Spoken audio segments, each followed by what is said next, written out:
By the power of Grayskull, I have the power! He-Man, Masters of the Universe. You know, knowing good and well, I could have been Tila, okay? Either that or the Sorceress. Well, yeah, the Sorceress, yeah. The original Sorceress. Yeah. Shoutouts to He-Man, Masters of the Universe. Even though yesterday I just said I am very much so a Thundercats fan, He-Man is still cool. I may not have watched the original series when it was out or when it was rerunning on television when I was a kid, but I do remember distinctively watching a 2003 reboot of He-Man, Masters of the Universe on Cartoon Network on Toonami. It was like 13 episodes. Really good.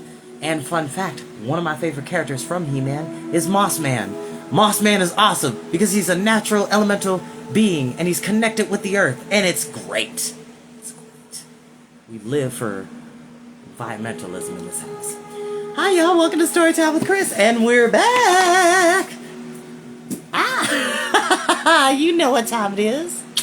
We're back with Storytime with Chris. As I always say, you don't have to watch these videos when they go live. You're more than welcome to watch them in your downtime, nap time, max, relax, and chillaxing time, in between time, mean time, scheme time, study time, break time, word time, CP time, anytime that you want to hear a highly animated voice bring you wonderful stories of magic, fantasy, science fiction, adventure, and many, many more in between. Now we are back with Violet, Klaus, and Sunny in the storage closet of Heimlich Hospital, trying to figure out the whereabouts of their sister, because she may be under an alias or an assumed name, because they're more than confident that she's been captured by Count Olaf and Esme and his whole troop.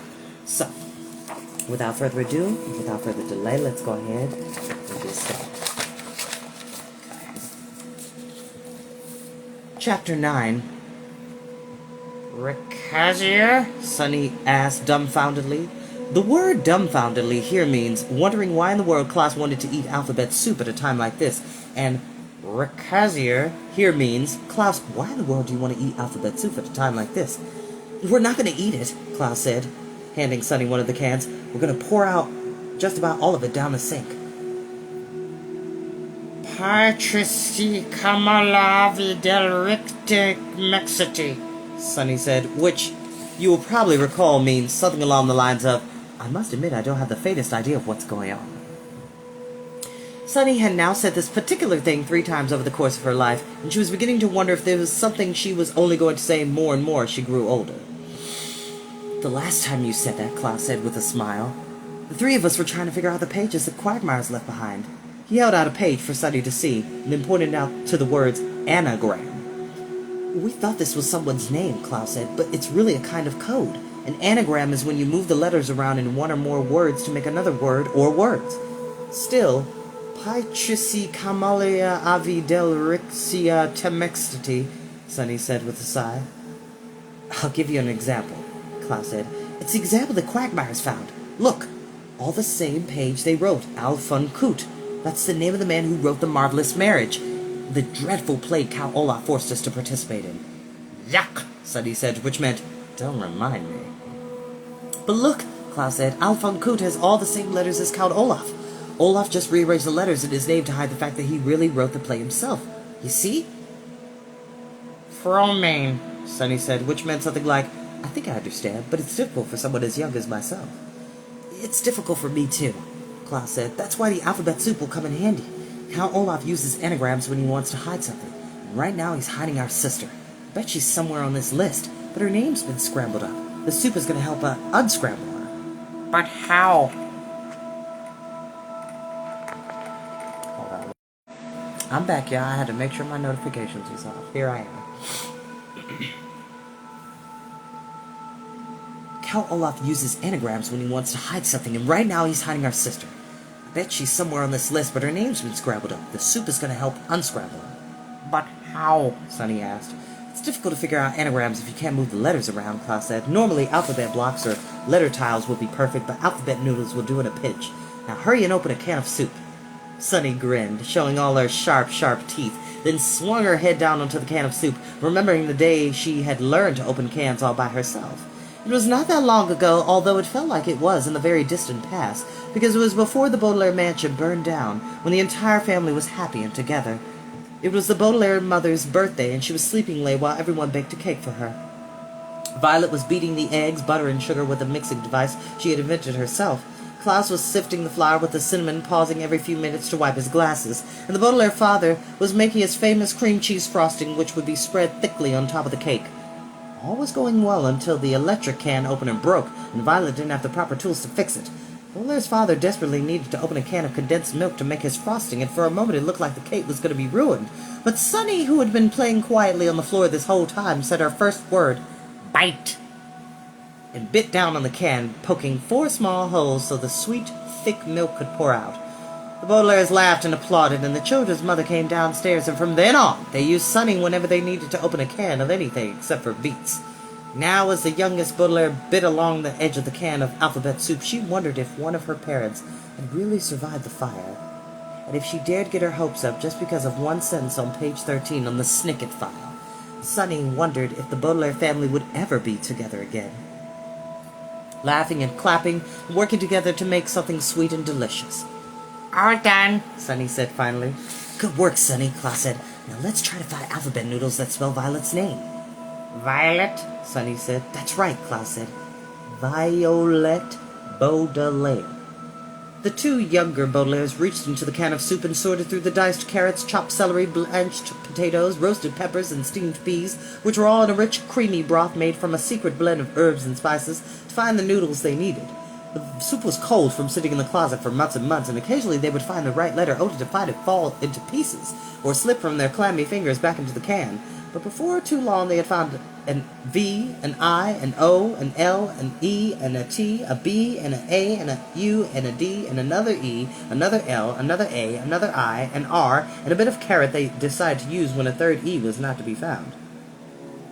"Now," Klaus said, after they laid all the noodles on top of another can so they could move them around, "let's take another look at the list of patients.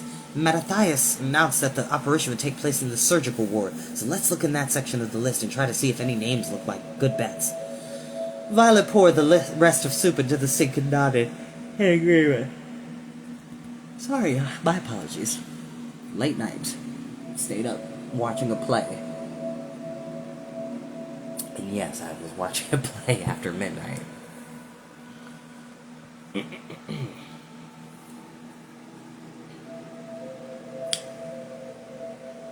Lisa N. Lutenday, Albert E. Devaloa, Linda Raldine, Ada O. Ubervillet, Ed Valiantbrew, Laura V. Blediot, Monty Kinsel, Ned H.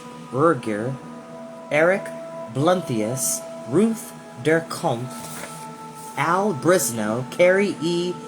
Abel-Abudat. "Goodness," Klaus said. "Every single patient on the list has a name that looks like an anagram.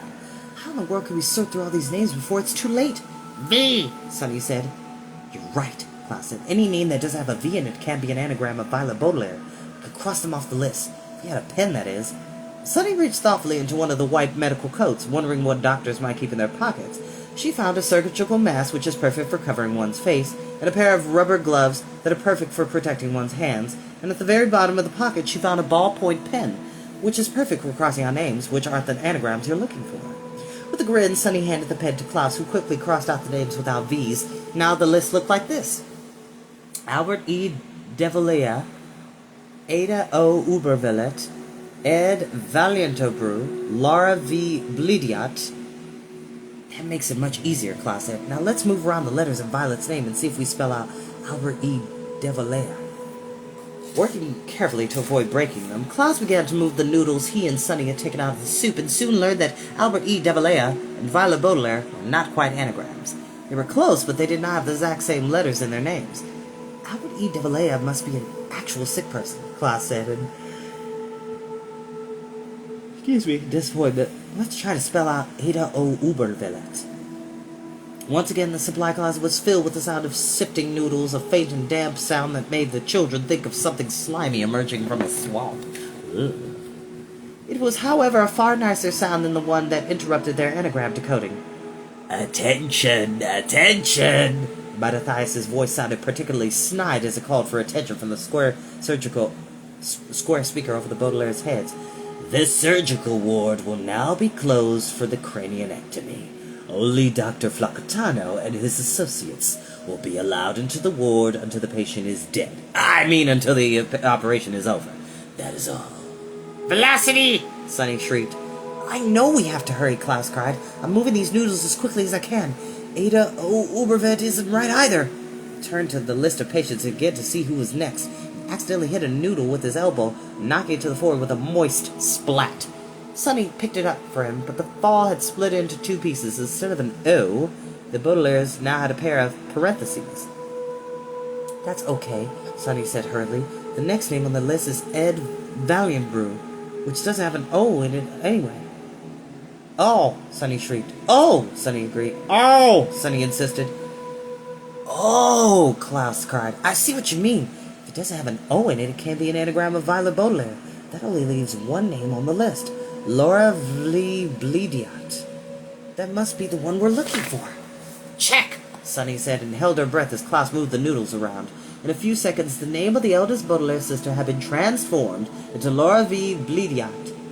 Blediotti, except for the O, which Sonny still held in pieces in her tiny fist, and the last E, which was still a piece of carrot. It's her, all right, Klaus said with a grin of triumph. We found Violet! Asklo, Sonny said, which meant you never would have found her if you hadn't figured out that Olaf was using anagrams. Really, the Quagmire triplets who figured it out, Klaus said, holding up the notebook page. It was you who opened the cans of soup, which made it much easier. But before we congratulate ourselves, let's rescue our sister. Klaus took and looked at the list of patients. We'll find Laura V. Blediat in room 922 of the surgical ward. Guito, Sonny pointed out, which meant, but Mattathias closed the surgical ward. Then we'll have to open it, Klaus said grimly, and took a good look around the supply closet. Let's put on these white medical coats. Maybe if we look like doctors, we can get in the ward. We can use these surgical masks in the pocket to hide our faces, just like Olaf's associate did at the lumber mill. Quagmire, Sonny said doubtfully, which meant when the Quagmires used disguises, they didn't fool Olaf. But when Olaf used his disguises, Klaus said, he fooled everyone. Us, Sonny said. Except us, Klaus agreed. But we don't have to fool ourselves. True, Sonny said, and reached out for 2 white coats.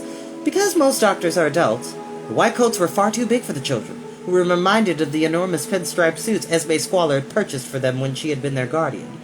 Klaus helped Sonny roll up the sleeves of her coat, and Sonny helped Klaus tie his mask around his face, and in a few moments the children were finished putting on their disguises. Let's go, Klaus said, and put his hand on the door of the supply closet. But he did not open it. Instead, he took back his sister. The 2 Baudelaires looked at one another. I'm sorry, I was sliding out of my chair. I had to stretch. Ooh, raise those hands. Rest in the sun. Ooh, sorry, Elf. I'm here, and I'm happy to be here. Trust me. And I love my hairband, because it looks awesome.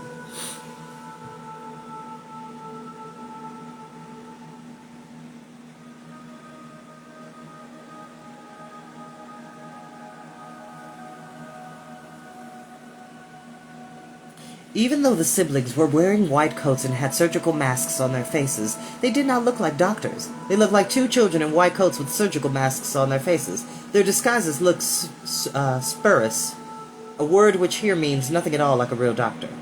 Spurious. There we go. And yet they were no more spurious than their disguises that Olaf had been using since his first attempt to steal the Baudelaire fortune. Klaus and Sonny looked at one another and hoped that Olaf's methods would work for them, and help their sister. And without another word, they opened the door and stepped out of the supply closet. Doubt? Sonny asked, which meant, how are we going to find the surgical ward when the maps of the hospital are so confusing? We'll have to find someone who's going there, Klaus said. Look for somebody who looks like they are on their way to the surgical ward. Silata, Sonny said. She meant something along the lines of, there's so many people here. And she was right. Although the volunteers fighting disease were nowhere to be seen, the hallways of Heimlich Hospital were full of people. A hospital needs many different people and many different types of equipment in order to work properly, and as Klaus and Sonny tried to find the surgical ward, they saw all sorts of hospital employees and devices hurrying through the halls. There were physicians carrying stethoscopes hurrying to listen to the people's heartbeats, and there were obstetricians carrying babies hurrying to deliver people's children. There were radiologists carrying x-ray machines hurrying to view people's insides, and there were optic surgeons carrying laser-driven technology hurrying to get inside people's views. There were nurses carrying hypodermic needles hurrying to give people shots, and there were administrators carrying clipboards hurrying to catch up on important paperwork. But no matter where the Baudelaires looked, they couldn't see anyone who seemed to be hurrying to the surgical ward. "I don't see any surgeons," Klaus said in desperation. "Papix," Sonny said, which meant, "Me neither." "Out of my way, everybody!" demanded a voice at the end of the hall. "I'm a surgical assistant carrying equipment for Dr. Flacatano." The other employees of the hospital stopped and cleared the way for the person who had spoken. A tall person dressed in a white lab coat and a surgical mask which was coming down the hallway in odd, tottering steps. "I've got to get to the surgical ward right away," the person called, walking past the Baudelaires without even glancing at them. Klaus and Sonny glanced at this person. They saw beneath the bottom hem of the white coat the pair of shoes with stiletto heels that this person was wearing, and they saw the handbag in the shape of an eye that the person was holding in one hand. The children saw the black veil of the person's hat, which was hanging in front of the surgical mask, and they saw blotches of lipstick, which had soaked through from the person's lips and was staining the bottom of the mask.